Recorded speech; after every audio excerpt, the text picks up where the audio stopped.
নজর রাখবো পরবর্তী সংবাদে।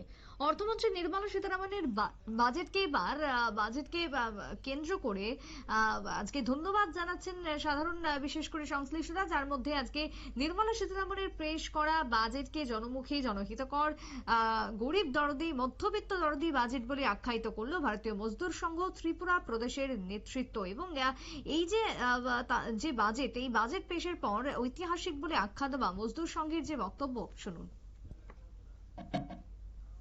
ভারত শ্রেষ্ঠ ভারত, বিকশিত ভারতবর্ষের পথে আমরা চলছি। সেই দিশাতে ভারতবর্ষ যাতে আগামী দিনে, আমাদের অর্থমন্ত্রী এমন একটা বাজেট রূপায়ণ করেছেন, আগামী দিনে যাতে বিশ্বের মধ্যে, বর্তমানে আমরা পঞ্চম স্থানে ছিলাম, আগামী দিনে হয়তো আমরা 2 নম্বর 3 নম্বরে এসে যাব। আমাদের এই যে জনমুখী বাজেটের মধ্যে সবচেয়ে বড় দিক যেটা রাখা হয়েছে, গরিব এবং মধ্যবিত্তদের জন্য আয়করের সীমা।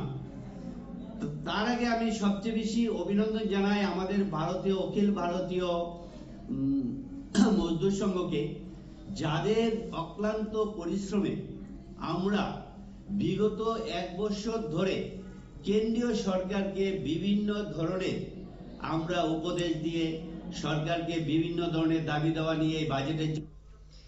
আপনারা শুনলেন সংশ্লিষ্ট নেতৃত্বের বক্তব্য। নির্মলা সীতারামনের বাজেটকে ধন্যবাদ জানিয়ে বাজেটকে জনমোহিনী বাজেট বলে আখ্যা দিলেন এবার বিএমএস নেতৃত্ব। ছোট্ট একটা বিরতির পর ফিরছি, সঙ্গে থাকুন।